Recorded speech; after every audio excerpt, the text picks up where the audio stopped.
Right now, I want to bring in CBS News White House reporter Willie James Inman. Willie, thank you for your time once again today. What are you hearing from the White House about the desire to get this bill passed and on the president's desk for signing?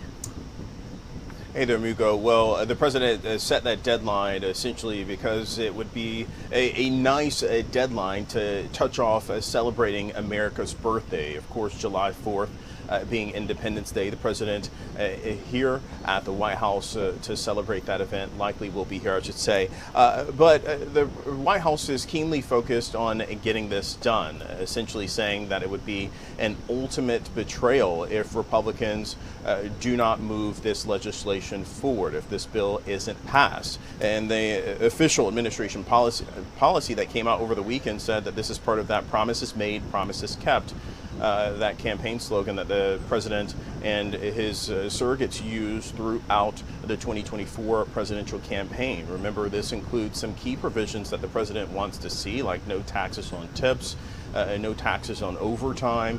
Of course, it would include increased spending on defense, border security, which is a major sticking point for this White House, something that they want to get through to fund the president's agenda. They want to be able to say that he has been successful in his first term in getting that funding through. But of course, as Nicole pointed out, there are some members of Congress, notably some Republicans, who are concerned about the size of this bill, who are concerned about what it would do for those social programs across the nation and to people across the nation. But the White House pushing forward to get this bill passed by July 4th. Of course, it not only has to get through the Senate, but it has to go back to the House because there have been some major changes made to the legislation. But we anticipate Caroline Leavitt, the press secretary, who takes questions in about an hour here at the White House, will be peppered with those questions. Myself and my colleague Nancy Cordes will be in the room to ask the press secretary about this legislation.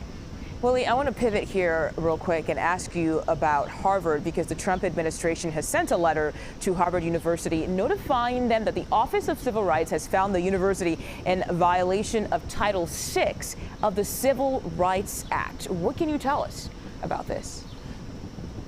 Yeah, that's right. And this focuses on an investigation in terms of how Jewish and Israeli students were treated on campus, that they face anti-Semitic views and comments from individuals on campus. We, of course, remember those protests breaking out not only on the campus of Harvard University, but on campuses across the nation.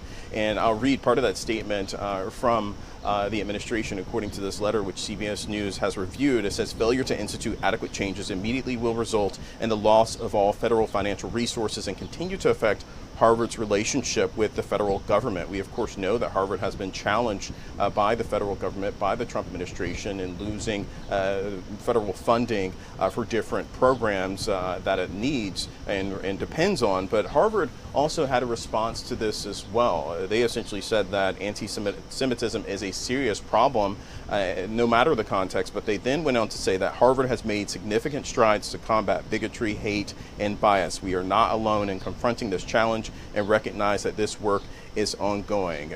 Later saying, we remain committed to ensuring members of our Jewish and Israeli community are embraced, respected, and can thrive at Harvard. So that statement coming from the university in response to this letter that was sent, essentially threatening federal funding to be pulled if Harvard doesn't come back into compliance, Mugo.